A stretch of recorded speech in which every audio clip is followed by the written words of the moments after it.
Kembali lagi bersama channel kita semua. Jika Anda suka, jangan lupa komen, like dan subscribe, serta bila Anda berkenan. Selamat membaca dan mendengarkan. Kaisar Bela Diri Abadi bagian 11. Bocah gendut. Kembali ke Taman Roh Kecil, Charlie mengunci diri di kamarnya. Kali ini ia telah membeli banyak bunga magnolia salju, dan ia memutuskan untuk memurnikannya semua menjadi cairan roh giok untuk mempersiapkan diri menembus tingkat kelima kondensasi Ki. Ia memanggil api sejati dan menambahkan ramuan spiritual satu persatu. Ia memurnikannya hingga malam tiba, lalu menelan sebotol cairan roh giok dan melanjutkan pekerjaannya. Malam berlalu tanpa kejadian apapun, dan fajar menyingsing dalam sekejap mata. Sekte Heng Yue sangat ramai hari ini, atau lebih tepatnya, gunung belakang Sekte Heng Yue sangat sibuk. Kemarin, para murid puncak Tianyang dan puncak Renyang benar-benar kewalahan di gunung belakang. Leni Zong dan Yarik King sangat marah, dengan tegas memerintahkan murid-murid mereka untuk waspada terhadap dua puncak lainnya. Kata-kata mereka menyiratkan bahwa para murid harus mengerahkan seluruh kekuatan mereka. Seperti yang telah diprediksi Charlie, gunung belakang Sekte Heng Yue telah menjadi medan pertempuran bagi perebutan kekuasaan rahasia tiga puncak utama. Akibatnya, muncul fenomena di mana setiap murid yang pergi mengumpulkan ramuan spiritual membawa tongkat besi hitam. Kau menyergapku, aku akan membalas dendam meskipun itu membunuhku. Hampir setiap murid yang disergap memiliki mentalitas ini. Mereka tidak bisa menderita dalam diam. Amarah yang membara di dalam diri mereka mendorong mereka untuk membalas dendam, terlepas dari apakah penyerang itu pelakunya atau bukan. Ah! Jeritan kesakitan bergema dari gunung belakang, seperti babi yang disembelih, dari fajar hingga senja, membuat para murid dan tetua Sekte Heng Yue benar-benar bingung. Apakah ketiga puncak utama ini akan membalikkan dunia? Mulai sekarang, kalian tidak bisa sembarangan memasuki gunung belakang. Siapa yang tahu kapan kalian akan disergap? Biarkan mereka menyergap siapapun yang mereka mau, asalkan mereka tidak menyergapku. Pada akhirnya, sebagian besar murid yang memasuki gunung belakang keluar sambil memegangi bagian belakang kepala mereka. Wajah mereka memar dan bengkak, tubuh mereka dipenuhi jejak kaki, atau tubuh mereka hancur, benar-benar pemandangan yang mencolok. Pertarungan rahasia di gunung belakang semakin intensif. Seiring waktu berlalu, pertarungan rahasia itu secara bertahap berkembang menjadi pertempuran terbuka. Medan perang bergeser dari gunung belakang Sekte Heng Yue pindah ke platform angin dan awan Sekte Heng Yue. Louis Kong dari puncak Tianyang, datang ke sini. Aku akan menunggumu di arena angin dan awan. Tepat saat fajar menyingsing, seorang murid dari puncak Diang melontarkan tantangan, yang tampaknya memicu reaksi berantai, dengan tantangan berdatangan. Gox Yue dari puncak Renyang, aku akan menunggumu di teras angin dan awan. Luthor Zhao dari puncak Diang, dasar bajingan, aku akan melawanmu sampai mati. Berhenti bermain curang, naik dan bertarunglah jika kau berani. Selalu ada dendam pribadi di antara para murid dari tiga puncak utama, dan insiden penyergapan ini benar-benar menjadi pemicu perang mereka. Teras angin dan awan berkobar dengan pertempuran sepanjang hari, tantangan timbal balik mereka mengubah teras angin dan awan yang sudah ramai menjadi tempat berkumpulnya para pahlawan. Pertunjukan megah seperti ini mungkin belum pernah terlihat sejak berdirinya Sekte Heng Yue. Bagaimana mungkin ketiga puncak utama tiba-tiba mulai bertarung seperti ini? Dendam telah lama terpendam. Bahkan tanpa serangan mendadak, mereka pasti akan bentrok cepat atau lambat.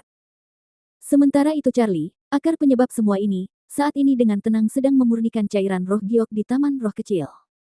Seluruh Taman Roh Kecil dipenuhi dengan aroma herbal yang memabukkan. Baunya enak sekali. Hua berdiri di luar pintu Charlie, matanya yang besar melebar, dengan rakus menghirup aroma yang keluar dari ruangan. Cairan roh giok. Felix Zhang, mantan tetua Sekte Heng Yue, sangat akrab dengan aroma herbal. Sedikit rasa terkejut terpancar di mata Felix Zhang.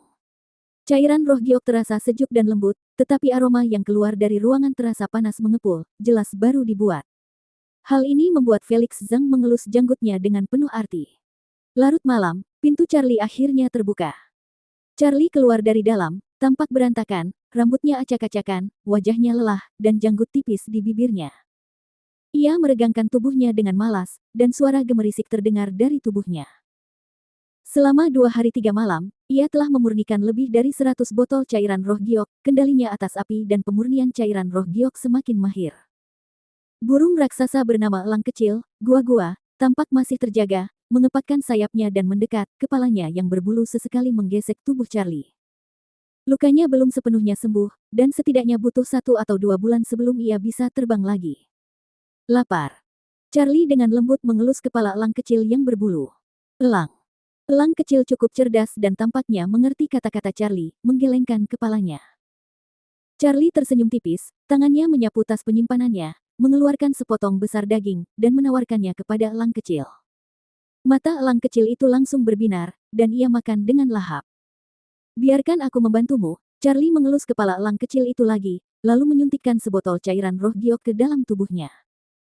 Saat cairan roh giok memasuki tubuhnya, elang kecil itu merasakan gelombang panas di seluruh tubuhnya. Sebuah kekuatan dahsyat menopang tubuhnya, menyebabkannya mendongak ke arah Charlie, matanya masih menunjukkan sedikit rasa takut, seolah-olah tubuhnya akan meledak. Tidak apa-apa, aku di sini, Charlie tersenyum, sudah melepaskan api sejatinya. Melihat kobaran api, rasa takut terlintas di mata elang kecil itu, seolah-olah ia tahu kekuatan mengerikan dari api sejati Charlie, menyebabkan tubuhnya gemetar tanpa sadar. Jangan takut. Dengan sedikit senyum, Charlie menyelimuti seluruh tubuh elang kecil itu dengan api sejati, lalu menuangkannya ke dalam tubuhnya, membantunya memurnikan sebotol cairan roh giok. Elang kecil itu tidak merasakan sakit yang membakar. Ia merasa hangat di seluruh tubuhnya, dan tubuhnya yang gemetar kembali normal. Cairan roh giok yang telah dimurnikan, dengan energi spiritualnya yang kuat, menyembuhkan luka-lukanya. Dalam waktu kurang dari 15 menit, elang kecil itu mengepakkan sayapnya dan melompat, berhasil terbang dengan susah payah di udara. Burung kecil itu, gua-gua, tampak sangat gembira bisa terbang lagi, enggan untuk turun. Ia mengepakkan sayapnya di udara untuk waktu yang lama sebelum akhirnya mendarat, mungkin karena kelelahan, lalu tertidur lelap. Tidurlah yang nyenyak, semuanya akan baik-baik saja besok, kata Charlie sambil mengelus kepala elang kecil itu dengan senyum, sebelum berbalik dan berjalan ke kamar Hua. Hua, yang jujur dan sederhana, tertidur lelap di tempat tidur, tampaknya tidak menyadari kedatangan Charlie.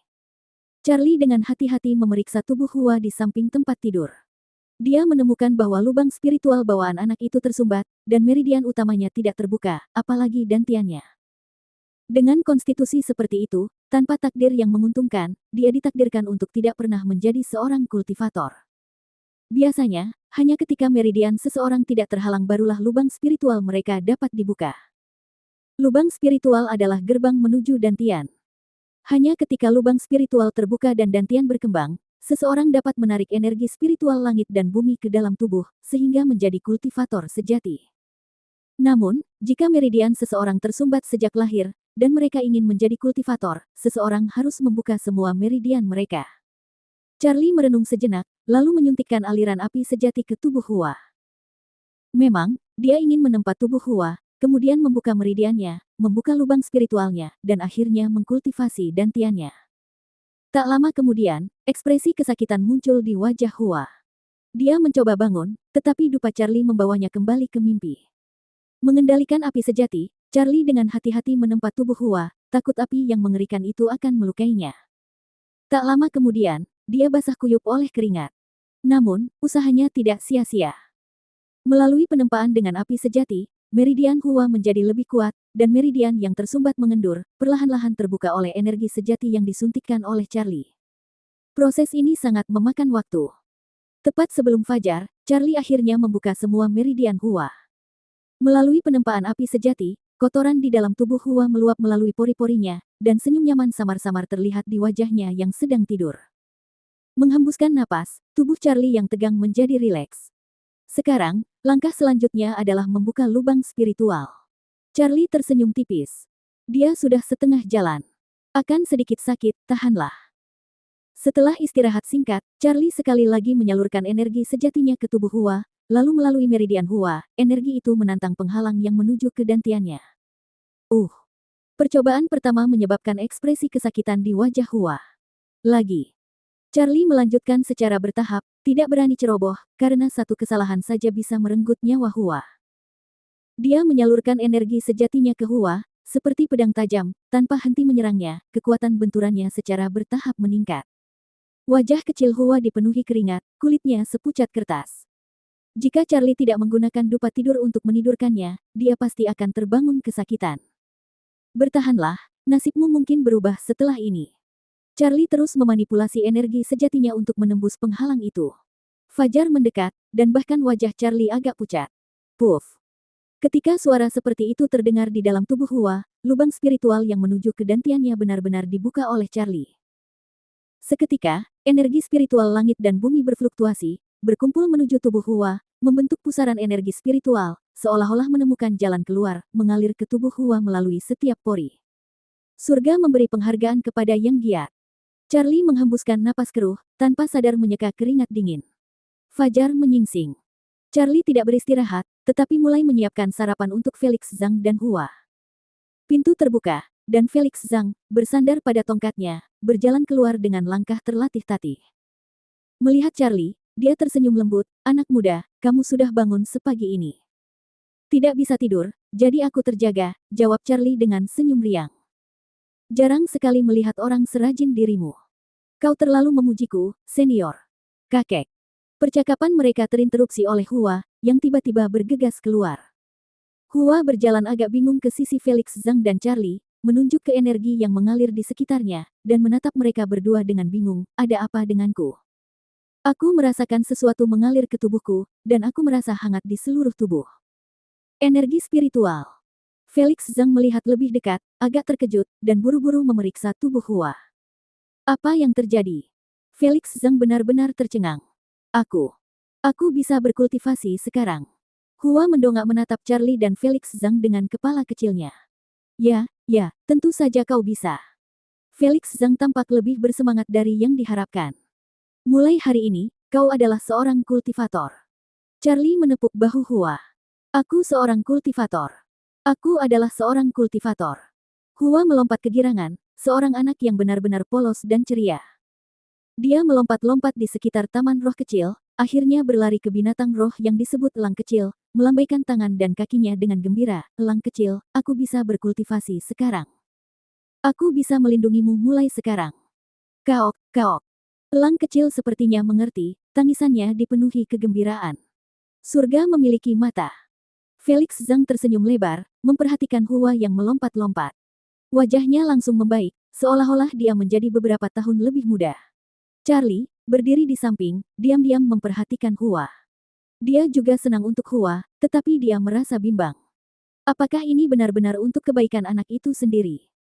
Jalan seorang kultivator jauh lebih berat daripada jalan manusia biasa. Menempuh jalan ini berarti memiliki umur yang lebih panjang daripada manusia biasa, tetapi dengan umur panjang itu datang kesepian. Jalan seorang kultivator jauh lebih kejam. Charlie tidak tahu apakah benar atau salah untuk mengubah takdir Hua secara sembarangan. Mungkin hanya ketika Hua benar-benar memahami kesulitan perjalanan seorang kultivator barulah dia menyadari bahwa menjadi manusia biasa jauh lebih bebas daripada menjadi seorang kultivator. Setelah sarapan sederhana, Charlie meninggalkan taman roh kecil. Hari ini, dia tidak mengenakan jubah hitamnya. Dia tahu tidak perlu bersembunyi lagi. Murid-murid dari 3 puncak utama sudah terlibat dalam pertempuran sengit, dan bahkan jika dia tampak lincah dan energi di Gunung Roh Heng Yue, akan sulit bagi ketiga puncak utama untuk memfokuskan perhatian mereka padanya. Namun, penampilannya tetap menarik banyak perhatian. Ini. Setiap murid Heng Yue yang melihat Charlie menunjukkan ekspresi terkejut. Dia menerima lebih dari 100 cambuk api, dan dia sudah pulih. Apakah dia monster? Dia tidak memiliki satu pun luka di tubuhnya, dan ini baru beberapa hari. Apa? Ketika mendengar bahwa Charlie telah muncul kembali dengan penuh semangat dan energi, Zaheri dari aula disiplin tiba-tiba berdiri, wajahnya dipenuhi dengan kekaguman yang tak tersembunyikan. Bukan hanya dia, tetapi semua murid dan tetua sekte luar sekte Heng Yue, termasuk mereka dari puncak Tianyang, puncak Diang, dan puncak Renyang, terkejut mendengar ini. Hanya dalam beberapa hari, semua lukanya telah sembuh, sesuatu yang belum pernah dicapai siapapun sejak berdirinya sekte tersebut. Cepat, murid-murid puncak Renyang dan puncak Tianyang bertarung lagi di platform awan dan angin. Aku dengar murid-murid puncak Diang juga ada di sana. Aku dengar bahkan ada murid dengan kultivasi alam esensi manusia yang ikut serta kali ini.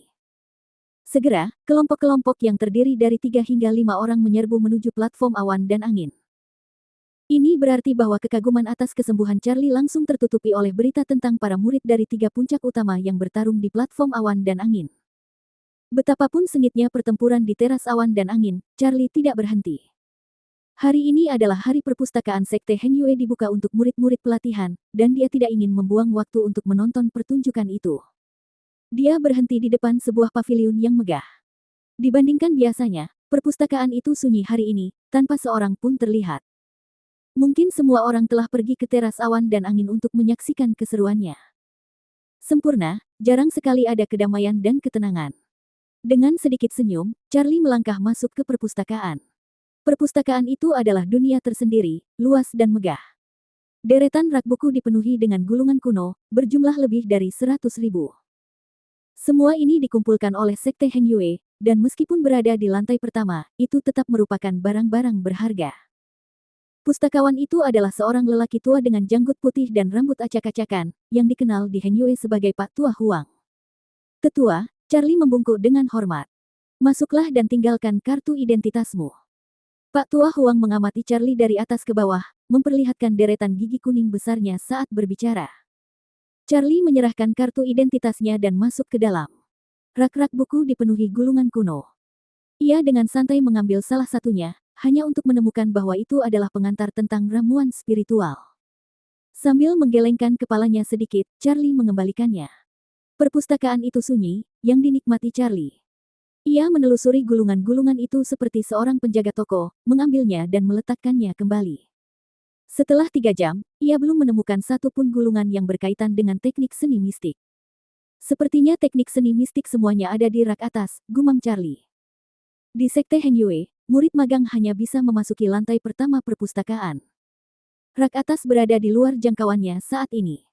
Agak kecewa, Charlie mengambil gulungan lain untuk diperiksa. Pak Tua Huang, merindukanku. Ketenangan perpustakaan terpecah oleh suara di pintu. Seseorang telah datang. Dasar bocah nakal, jika kau mencuri apapun lagi, aku akan memukulmu. Suara makian Pak Tua Huang Shi terdengar. Lihat apa yang kau katakan, apa kau pikir aku orang seperti itu? Pergi sana. Setelah beberapa percakapan singkat, Charlie, yang sedang membaca buku-buku kuno, akhirnya memperhatikan pendatang baru itu. Tiba-tiba, bibir Charlie berkedut hebat. Apa yang dimakan orang itu sampai tumbuh seperti ini? Bukan ekspresinya yang aneh. Hanya saja pendatang baru itu seperti babi. Dia adalah seorang anak laki-laki berusia sekitar 13 atau 14 tahun, bahkan tidak setinggi Hua, tetapi sangat gemuk. Lemaknya bergoyang saat dia berjalan, membuatnya tampak seperti gumpalan lemak dari kejauhan. Terlebih lagi, pakaiannya adalah yang paling aneh yang pernah dilihat Charlie. Dia hanya mengenakan 2 potong pakaian, celana pendek dan rompi. Matanya sangat kecil hingga hampir tidak terlihat, dan dia bertelanjang dada, tampak persis seperti Buddha Maitreya Mini. Heng Yue memiliki banyak orang berbakat, Charlie menghela napas penuh arti sambil memandang anak laki-laki gemuk itu. Saat dia berbicara, anak laki-laki gemuk itu sudah berjalan mendekat. Saat dia melewati Charlie, dia menatapnya dari atas ke bawah. Matanya kecil, tetapi sangat fokus, dan dia tampak melihat segala sesuatu dengan seringai licik. Aku belum pernah melihatmu sebelumnya, kata bocah gemuk itu sambil mengelus dagunya yang montok. Aku baru saja datang. Jawab Charlie santai, lalu berbalik untuk pergi. Tetapi setelah hanya 2 langkah, dia berbalik lagi, hidungnya yang montok berkedut, lalu dia mengendus-endus seperti anjing. Tak lama kemudian, pengendus bocah gemuk itu tertuju pada Charlie. Api sejati. Bocah gemuk itu tiba-tiba mendongak, matanya yang kecil bersinar dengan cahaya berapi-api saat dia menatap Charlie. Kau memiliki api sejati. Mendengar ini, alis Charlie mengerut tajam. Api sejati adalah rahasia terbesarnya, sesuatu yang selalu disembunyikannya. Bahkan kepala 3 puncak utama dan Dranzhou pun tidak menyadarinya, namun bocah gemuk ini telah mendeteksinya. Charlie sangat terkejut. Apakah kau memiliki api sejati? Bocah gemuk itu meraih lengan Charlie dengan kedua tangannya yang kecil dan montok, merendahkan suaranya seolah takut Pak Tua Huang di luar akan mendengarnya. Api sejati sangat berharga. Bagaimana mungkin seorang murid sepertiku memilikinya? Meskipun terkejut, Charlie tersenyum tipis. Jangan coba-coba menipuku. Aku bisa menciumnya. Kau pasti salah. Tidak mungkin. Kalau begitu aku akan mencari seseorang untuk memverifikasinya. Dengan itu, bocah gemuk itu berbalik, menarik napas dalam-dalam, dan meraung ke arah pintu. Pak Tua Huang, anak ini memiliki api. Sebelum kata api sempat terucap, Charlie melangkah maju dan menutup mulut bocah itu. Jika Pak Tua Huang memverifikasinya, Api sejatinya pasti akan terungkap. Dasar gendut, banyak sekali tingkahmu, dahi Charlie berkerut karena kesal. Ada alasan mengapa si gendut ini begitu gemuk. Itu semua berkat rencana-rencananya yang cerdik. Lihat, lihat, sudah kubilang aku punya beberapa trik. Si gendut melepaskan diri dari cengkeraman Charlie, menggosok-gosokkan tangan kecilnya yang gemuk, matanya berbinar.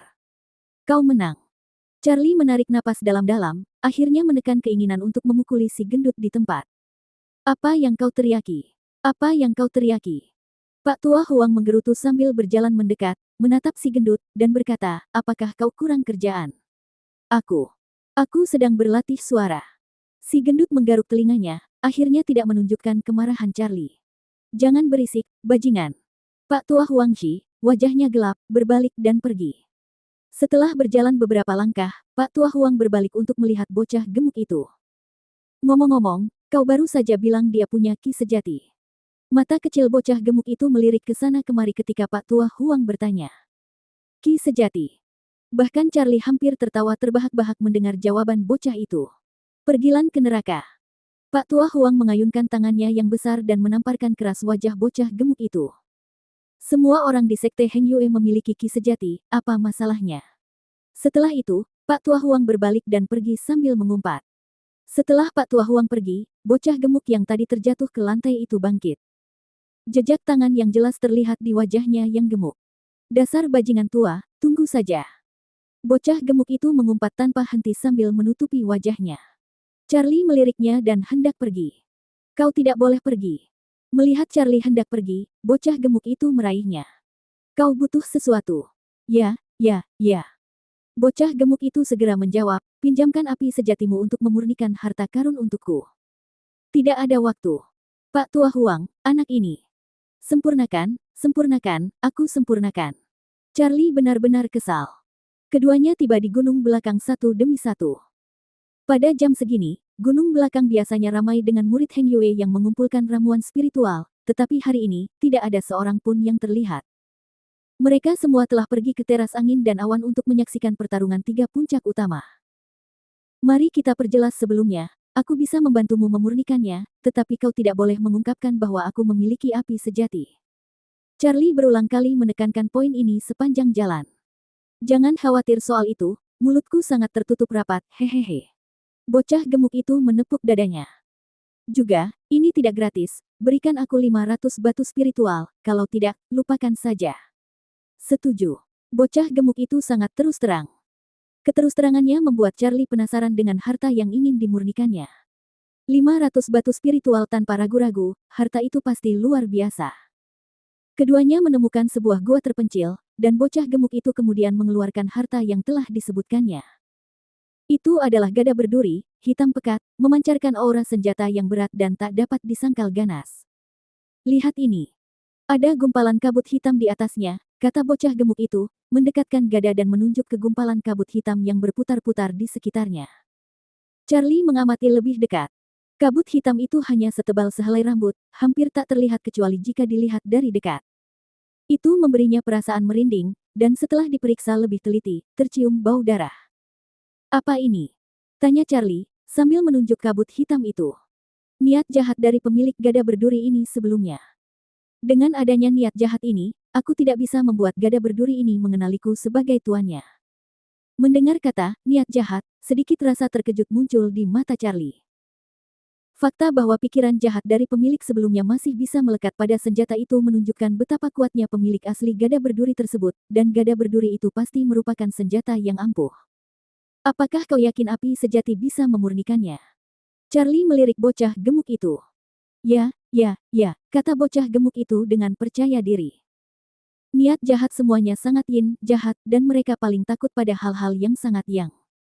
Api sejati lahir dari langit dan bumi, dan jelas merupakan hal yang sangat yang. Api sejati pasti bisa memurnikannya. Kalau begitu mari kita mulai, kata Charlie, memanggil api sejati dengan sebuah pikiran. Api sejati berkobar, seketika menaikkan suhu di dalam gua dan membuat dinding di sekitarnya berkilauan keemasan. Api sejati yang begitu mendominasi. Pasti bisa dimurnikan, hehehe. Melihat api sejati Charlie, bocah gemuk itu penuh percaya diri dan buru-buru melayangkan gada berdurinya di udara. Charlie mengendalikan api sejati itu, menyelimuti gada berduri tersebut. Dengan kobaran api sejati, energi hitam itu berjuang dengan hebat. Ah! Dalam kegelapan, sepertinya terdengar jeritan, menyebabkan Charlie dan bocah gemuk itu sesaat tercengang. Lihat, kan sudah kubilang. Melihat gumpalan energi hitam yang berjuang, bocah gemuk itu menggosok-gosokkan tangannya yang kecil dan gemuk. Niat jahatnya terlalu kuat, akan memakan waktu 1 jam. Charlie memperkirakan waktu dengan kasar. Tidak masalah, aku punya banyak waktu. Bocah gemuk itu hanya berjongkok, menatap lurus ke gada berdurinya. Pria ini benar-benar terlalu gemuk, berjongkok, seluruh tubuhnya dipenuhi lemak, dia benar-benar terlihat seperti gumpalan lemak. Namaku Ervin Xiong, si beruang kedua. Bocah gemuk itu memperkenalkan dirinya sambil menatap gada berduri. Ervin Xiong, beruang kedua. Kata Charlie bingung. Aku anak tertua kedua di keluargaku, jadi ayahku memberiku nama beruang kedua.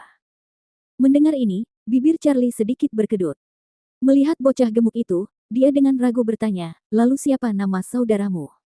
Beruang besar. Kalau begitu saudaramu, kau tidak akan dipanggil beruang tiga, kan? Aku tidak punya saudara. Charlie tidak bertanya lebih lanjut. Dia pikir beruang dua sudah cukup aneh, tetapi dia tidak pernah menyangka ayahnya akan lebih aneh lagi. Kalau tidak, dia tidak akan memberi mereka nama-nama itu. Ah! Jeritan melengking terdengar lagi dari gada berduri itu. Melihat gumpalan energi hitam itu, ia menjadi sangat tipis. Pikiran jahat dari pemilik sebelumnya dan api sejati adalah musuh bawaannya. Tidak peduli bagaimana ia berjuang, ia tidak dapat menghindari pemurnian. 1 jam kemudian, Charlie menarik api sejati. Tidak buruk, hehehe. Beruang dua mengambil gada berduri itu dan kemudian tidak sabar untuk meneteskan darahnya ke atasnya. Tak lama kemudian, darah itu terserap. Kemudian, seluruh gada berduri itu bergetar. Tumbuh lebih besar, lebih besar. Ervin, yang kini menjadi tuannya, memerintah dengan sebuah pikiran, dan gada berduri itu seketika tumbuh sangat besar, akhirnya menjadi lebih tebal dari pohon dan lebih tinggi dari manusia, memancarkan aura bobot yang luar biasa. Jika seseorang memukulnya, tidak banyak orang yang bisa menahannya, pikir Charlie, sambil mengelus dagunya, mengagumi keganasan gada itu. Di sampingnya, Ervin telah menyimpan gada itu, dengan semangat tinggi, menepuk bahu Charlie dan berkata, aku sedang dalam suasana hati yang baik hari ini, izinkan aku mentraktirmu minum. Charlie melirik Ervin, kau tidak mau membayar, kan? Kita langsung akrab, membicarakan uang terlalu tidak sopan. Sialan. Tanpa diduga, Ervin meraih leher Charlie, mengedipkan mata, kau punya semangat membara, mau melakukan sesuatu yang besar denganku. Bayar. Wajah Charlie memerah. Apakah kau butuh bunga magnolia salju? Ervin mengedipkan mata lagi. Mendengar ini, Charlie mengangkat alisnya. Dia meremehkan bocah gemuk ini. Bocah ini sangat licik. Mengetahui Charlie memiliki api sejati, dia pasti juga tahu Charlie sedang memurnikan cairan roh giok, dan dia tahu bahwa satu-satunya yang kurang dimiliki Charlie untuk memurnikannya adalah bunga magnolia salju. Tetua yang menjaga kebun ramuan roh adalah pamanku, kata Ervin, membuat mata Charlie berbinar. Bersambung ke bagian 12.